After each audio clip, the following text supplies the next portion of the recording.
Welcome to all of you. मैं K sir और आपका प्यारा सा यूट्यूब चैनल के फिजिक्स क्लासेस 2.0 में मैं आप सभी का स्वागत करता हूं।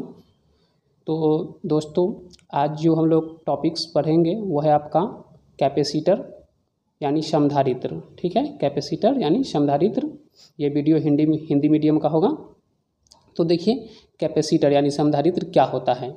तो देखिए, समधारित्र है सो दो चालकों का संयोजन होता है, जैसा कि डिफिनेशन लिखा हुआ है। तो देखिए, यह दो चालकों का संयोजन होता है। ठीक है, जब दो चालक सूक्ष्म दूरी पर रखकर संयोजित किया जाता है तब एक समधारित्र का निर्माण होता है। ठीक है, जब हम लोग दो चालक को बहुत नज़दीकी दूरी पर, यानी इसको पृथक्करण बोल सकते हैं। ठीक है, बहुत कम दूरी के अंतर्गत रखते हैं दो चालक को, तो एक समधारित्र का निर्माण होता है। ठीक है, नेक्स्ट पॉइंट है आपका, समधारित्र के दोनों चालकों को प्लेट कहते हैं। समधारित्र का जो दो चालक होता है उसे हम लोग क्या कहते हैं, प्लेट कहते हैं। दोनों प्लेटों पर बराबर एवं विपरीत आवेश होते हैं। दोनों जो प्लेट होते हैं, है ना, इसे आप हिंदी में पट्टिका बोल सकते हैं या प्लेट भी बोल सकते हैं, उससे कोई प्रॉब्लम नहीं होगा। तो दोनों पर क्या होता है, आवेश होता है, सो क्या होता है, बराबर होता है। एक प्लेट पर धन आवेश तथा दूसरे पर उनके विपरीत ऋण आवेश होता है। जितना पहले वाला पर धन आवेश होगा उतना ही दूसरे वाला पर ऋण आवेश होगा। जैसे मान लीजिए कि आपका पहला वाला पर है धन आवेश, यानी आपका +5 कूलम दिया हुआ है, तो दूसरे वाला पर -5 कूलम होगा। पहले वाला पर +7 कूलम है तो दूसरे वाला पर -7 कूलम होगा। या फिर पहले वाला पर आपका -6 कूलम है तो दूसरे वाला पर +6 कूलम होगा। यानी दोनों क्या होगा, विपरीत होगा, लेकिन आपस में बराबर होगा। ठीक है, अगला पॉइंट है, जो आवेश धन प्लेट पर होता है वही समधारित्र का आवेश कहलाता है।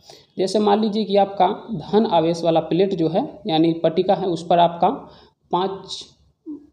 5 कूलम आवेश है। ठीक है, 5 कूलम। तो आपसे कोई पूछेगा कि समधारित्र का आवेश कितना होगा, तो आप क्या बोलिएगा, 5 कूलम। यानी जो आवेश आपको धन प्लेट पर रहता है वही समधारित्र का आवेश कहलाता है। यदि धन प्लेट पर 7 कूलम है तो पूरे समधारित्र का आवेश क्या होगा, 7 कूलम। धन प्लेट पर 9 कूलम है तो पूरे समधारित्र का आवेश क्या होगा, 9 कूलम। ठीक है, उसके बाद दोनों प्लेटों का आकार एवं आकृति समान होता है। दोनों प्लेट पूरा बराबर होता है, यानी एक दूसरे के समान होता है। इसमें इसका आकार और आकृति दोनों बराबर होता है, एक दूसरे के डिफरेंट नहीं रहता है। दोनों प्लेटों के बीच जो विभव का अंतर होता है वही समधारित्र का विभव कहलाता है। अब आपसे कोई पूछे कि समधारित्र का विभव, तो जान लीजिए कि दोनों प्लेट के बीच जो विभव होगा, दोनों प्लेटों के बीच जो विभव होगा वही समधारित्र का विभव कहलाएगा। जैसे देखिए, आपका V+ यानी धन आवेश वाला प्लेट पर का विभव और ऋण आवेश प्लेट पर का विभव बराबर क्या हो जाएगा, विभव। तो विभव बराबर क्या हो जाएगा, धन प्लेट पर का, सॉरी आवेश नहीं, गलती हो गया।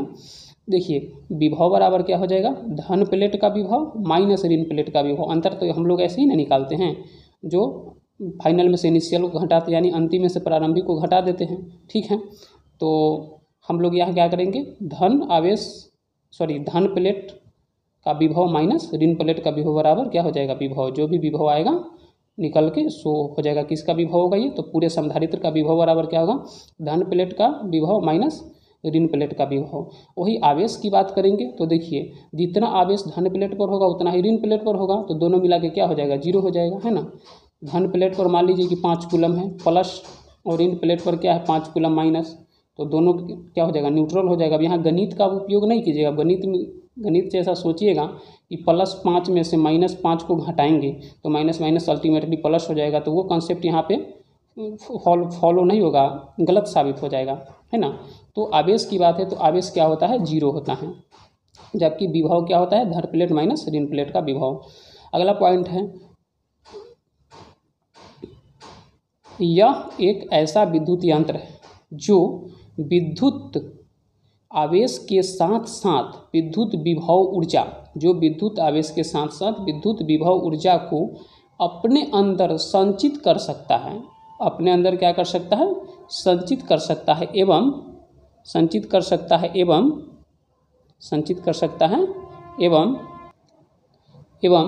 समय के साथ जरूरत आने पर उसका स्थानांतरण भी कर सकता है। यानी ये जो संधारित्र जो होता है सो अपने अंदर विद्युत आवेश को तो रख ही सकता है, साथ साथ विद्युत विभव को भी रख सकता है, और जब हमें ज़रूरत आएगा उस समय ये हमको डिलीवर करता है यानी दे सकता है। जैसे जस्ट लाइक अ बैटरी में आप चार्ज रख देते हैं और फिर जब मान लीजिए बिजली कट जाती है तो उसी चार्ज का हम लोग उपयोग कर लेते हैं। इन्वर्टर में क्या होता है, वही तो होता है कि बैटरी को हम लोग चार्ज करते हैं और फिर ज़रूरत के अनुसार उसका उपयोग करते हैं।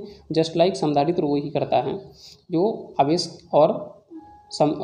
और विभव को अपने अंदर रखता है और जब हमें ज़रूरत पड़ता है तो दे देता है। अगला पॉइंट है, सभी चालक संधारित्र के तरह व्यवहार कर सकते हैं। जितना भी चालक है वो संधारित्र की तरह व्यवहार कर सकते हैं, ठीक है। और चालक में ऐसा नहीं होगा, सिर्फ चालक में होगा।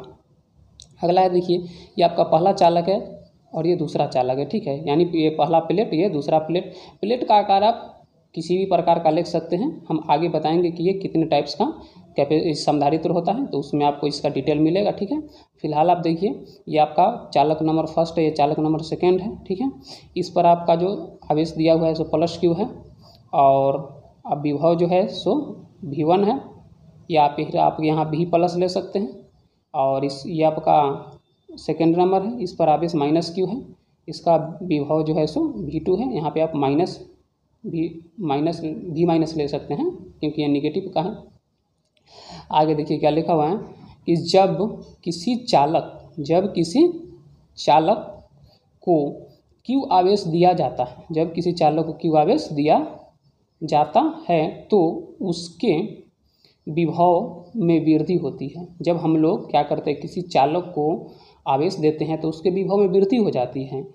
अब देखिए वृद्धि होगी कितनी, यदि चालक को दिया गया आवेश क्यू हो, ठीक है, चालक का दिया गया आवेश क्यू तथा विभव भी हो, तो इस दोनों में जो एक संबंध आएगा सो क्या आएगा, क्यू डायरेक्टली प्रोपोर्शनल हो जाएगा किसका, V के। यानी क्यू जो है सो सीधा समानुपाती हो जाएगा V का, यानी आवेश सीधा समानुपाती किसका होगा, विभव का। आवेश सीधा समानुपाती विभव का। सो देखिए यहाँ से क्यू बराबर क्या हो जाएगा, जब ये देखिए ये समानुपाती का साइन को हम लोग बराबर में चेंज करेंगे तो आप भी जानते हैं पहले से कि एक नियतांक आता है, वो नियतांक आपका C आएगा, ठीक है। तो Q बराबर क्या हो जाएगा, CV। ये आपका होगी आवेश, इसको बोलते हैं हम लोग क्या, विद्युत धारिता। C को क्या बोलते हैं, विद्युत धारिता। इंग्लिश में इसको कैपेसिटेंस बोलते हैं या कैपेसिटी भी बोल सकते हैं। ये आपका क्या है, विभव। तो क्या आ जाएगा, Q बराबर CV। देखिए यहाँ पे लिखा हुआ है इसी को, विद्युत धारिता, और ये एक नियतांक भी है, ठीक है।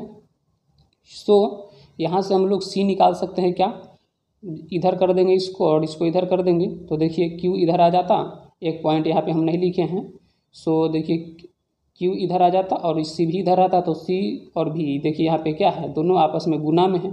जब भी गुना से हटेगा तो भाग में जाएगा। सो C बराबर क्या हो जाएगा, Q/V, ठीक है। आगे यदि V बराबर 1 हो, ठीक है, यानी विभव का मान 1 आ जाएगा, उस समय में आपका ये जो होगा विद्युत धारिता और आवेश दोनों क्या हो जाएगा, बराबर हो जाएगा।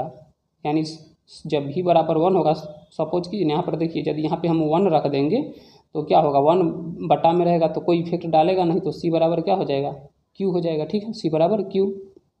नोट में कुछ बातें लिखी हुई हैं, ज़रा देखिए नोट में क्या लिखा हुआ है, जो धारिता आवेश एवं विभव पर निर्भर नहीं करता है। धारिता जो है C जो है C सो आवेश और विभव पर निर्भर नहीं करता है। आप कहिएगा यहाँ तो दिया हुआ है भी, Q दिया हुआ है और V, तो ये दोनों पर निर्भर करना चाहिए, लेकिन ऐसा नहीं होता है।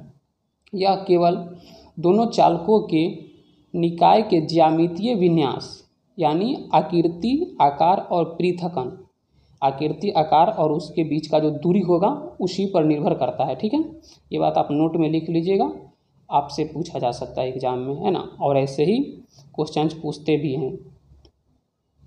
अगली पॉइंट है आपका धारिता का एसआई मात्रक। तो धारिता का एसआई मात्रक होता है सो फैराड होता है, ठीक है, या फिर आपका कूलम्ब बाई वोल्ट बोल सकते हैं। कूलम्ब बाई वोल्ट कैसे, तो देखिए ये आपका क्या है, यहाँ यहीं से ना निकालिएगा, तो यहाँ से देखिए यहाँ पे क्या है, आवेश आपका Q है, तो Q यानी आवेश का एसआई मात्रक क्या होता है, कूलम्ब, और ये विभव का एसआई मात्रक क्या होता है, वोल्ट, तो क्या हो जाएगा, कूलम्ब बाई वोल्ट। तो इसका एक यूनिट होता है क्या, फैराड, और दूसरा यूनिट होता है वोल्ट। यदि ऑब्जेक्टिव में आपको पूछ दिया जाए कि धारिता का एसआई मात्रक और ऑप्शन में दोनों में से कोई एक रहे तो आप टिक कर लीजिएगा। फैराड रहेगा तो भी सही है और आपका कूलम बाई वोल्ट रहेगा तो भी सही है, या फिर दोनों दे दिया और दे दिया है कि दोनों का ऑप्शन रहेगा। कभी कभी ऐसा आता है फर्स्ट एवं सेकेंड, तो उस समय आप दोनों को टिक करते हैं। ठीक है, अब देखिए बात आती है जो फैराड का कैलकुलेशन का। तो देखिए 1 माइक्रो फैराड बराबर क्या होता है 10 का पावर 6 फैराड। ठीक है, 10 का पावर 6 फैराड। उसके बाद 1 नैनो फैराड, इसको NF को बोला जाता है। नैनो फैराड बराबर क्या होता है 10 का पावर -9 फैराड। 10 का पावर -9 फैराड। 1 पीको फैराड बराबर क्या होता है 10 का पावर -12 फैराड। 10 का पावर -12 फैराड। ठीक है, 10 का पावर -12 फैराड। उसके बाद कुछ पॉइंटेड है, देखिए वह अधिकतम विद्युत क्षेत्र जिसे कोई परावैद्युतांक माध्यम बिना भंजन का मतलब क्या हो गया, उसके विद्युत रोधी गुणधर्म, यानी उसका जो विद्युत रोधी गुणधर्म है ना, उसका जो विरोध करने का उसका प्रकृति है, नेचर है, उसी को हम लोग बोलते हैं भंजन, के सहन कर सकता है, को सहन कर सकता है। सॉरी यहाँ के लिखा गया है को होगा, को सहन कर सकता है उस माध्यम की परावैद्युतांक सामर्थ्य कहलाती है। आपसे एग्जाम में आ जाएगा कि परावैद्युतांक सामर्थ्य क्या है, तो आप क्या लिखिएगा, वह अधिकतम विद्युत क्षेत्र जिसे कोई परावैद्युतांक माध्यम बिना भंजन को के सहन कर सकता है उस माध्यम की परावैद्युतांक कहलाती, परावैद्युत सामर्थ्य कहलाता है। अब इसका वैल्यू देखिए, तो इसका मान जो होगा सो वायु में लगभग होता है कितना 3 × 10 का पावर 6 वोल्ट बाई मीटर। जबकि दो चालकों के बीच यदि 1 सेंटीमीटर कोटि के पृथक्करण के, यानी दूरी, दोनों चालकों के बीच कोटि के पृथक्करण मतलब दूरी हो जाएगा, तो दोनों चालकों के बीच का दूरी यदि हम 1 सेंटीमीटर कर देते हैं तब क्या होगा। सो देखिए पृथक्करण के लिए यह क्षेत्रफल चालकों के बीच 3 × 10 का पावर 4 वोल्ट, 3 × 10 का पावर 4 वोल्ट विभवांतर के तदानुरूपी होता है। यानी जब दोनों के बीच का दूरी 1 सेंटीमीटर होगा तब इसका वैल्यू क्या हो जाएगा 3 × 10 का पावर 4 वोल्ट। और यदि डायरेक्ट हवा की बात करेंगे तो हवा में लगभग क्या होता है 3 × 10 का पावर 6 वोल्ट पर मीटर। अगला पॉइंट है आपका समधारित्र का प्रतीक क्या होता है। तो देखिए समधारित्र का प्रतीक कुछ इस टाइप से होता है। ठीक है, समधारित्र का प्रतीक आपका यही है। यदि मान लीजिए कि धारिता नियत हो, ठीक है, नियत धारिता के लिए समधारित्र का प्रतीक जो होगा सो ये होगा सिंपल। और यदि मान लीजिए प्रत्यावर्ती है, ठीक है, प्रत्यावर्ती धारिता के समधारित्र, तो प्रत्यावर्ती धारिता के लिए जो प्रतीक होगा सो कुछ इस टाइप से होगा। ठीक है, तो अब आगे बात आती है समधारित्र के प्रकार। तो समधारित्र के प्रकार हम लोग नेक्स्ट वीडियो में देखेंगे। ठीक है, तो समझ में आ गया होगा अच्छा तरीका से, उम्मीद करते हैं। तो वीडियो को लाइक करना ना भूलिएगा, दोस्तों में शेयर कर दीजिए और चैनल पर नए आए होंगे तो चैनल सब्सक्राइब कर लीजिए। ऑल द बेस्ट, पढ़ाई करते रहें।